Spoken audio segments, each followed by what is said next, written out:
Right. Back in 1984, I was a policeman.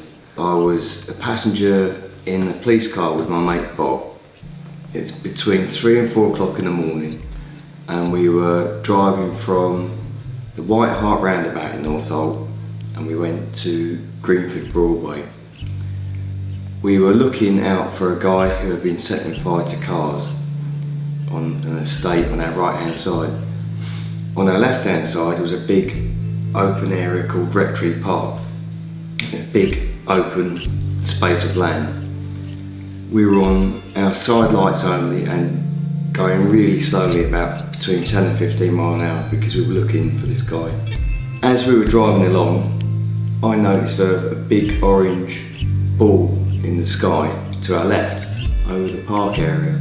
I remember saying to Bob, "What on earth is that?" And he goes, "Oh, I don't know, I've got no idea." And as we started talking about it, this orange ball started to come across towards us. It was very low, it got lower as it came towards us. As it came nearer, we could see that it was actually, the orange light was the base, on the base of a huge black triangle, which had a white light on each star, on each point. It was matte black and absolutely silent, and it was probably about 3 or 4 football pitches in size. But what was really spooky about it was so huge and dominated the whole sky, but there was just absolutely no noise, silent. So we carried on driving slowly. I was actually hanging out the passenger side window, I had the window down, I was hanging out, I was waving at it, and it just glided slowly alongside us, but it was so low, it was just barely skimming these rooftops.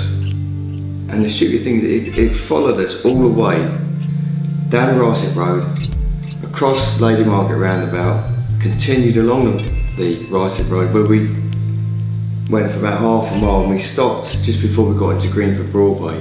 We didn't pass any other cars or see any other people, and we stopped the car dead in the middle of the road, and this thing just stopped, bang, dead above us.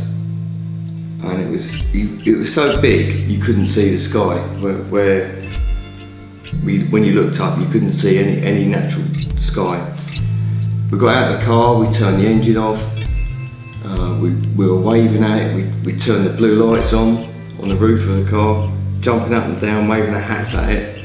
It didn't do anything. So after a few minutes, it just turned round on its axis. The orange light had gone out by then. The orange light went out when it came over our car. And then it just started to go back along the Ricett Road, like that. And as it went about a couple of hundred yards, it went shoom, straight up into the sky. We went, oh shit.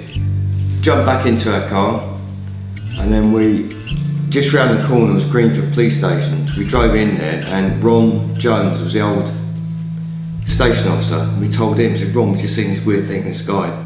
And he was very open to UFOs and ghosts and everything. He said, "Well, it sounds weird, why don't you phone the RAF Northolt?" So I phoned RAF Northolt up, and I got through to there was air traffic control.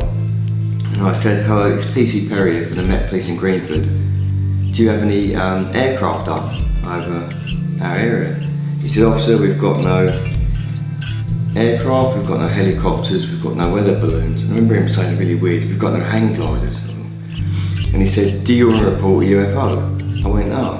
I said, "Have you seen it as well then?" And we had a big pregnant pause down the front, and he went, "Well, officially, no." And I said, "Have you got any idea what it is?" And he said, "No, we've got none whatsoever." I said, "Is it worth reporting to?" And he said, "Well, you can, but not really." I said, "Okay, cheers mate, put the phone down." And that was it. But what I can't understand, and I'll never, thinking back, why didn't we radio for help for other cars to come and see it as well, which I can't understand why. I think our radios were playing up with a lot of white noise, static. But I wanted more, if more people came along to witness it, it would have been better. But and years later, Bob, tried calling Bob up to pick his brains about it, to see if he could remember any more, because his memory sort of, you think it fades a bit after a while. But he wouldn't talk about it. He wouldn't even acknowledge that it happened. Reluctantly, he said, "Oh yeah, I know what you're talking about, but I just can't deal with it." I was like, "What do you can't deal with it? We both saw it. What's your problem?" So I've never had any more input from him about the whole thing, and that's my memory of it.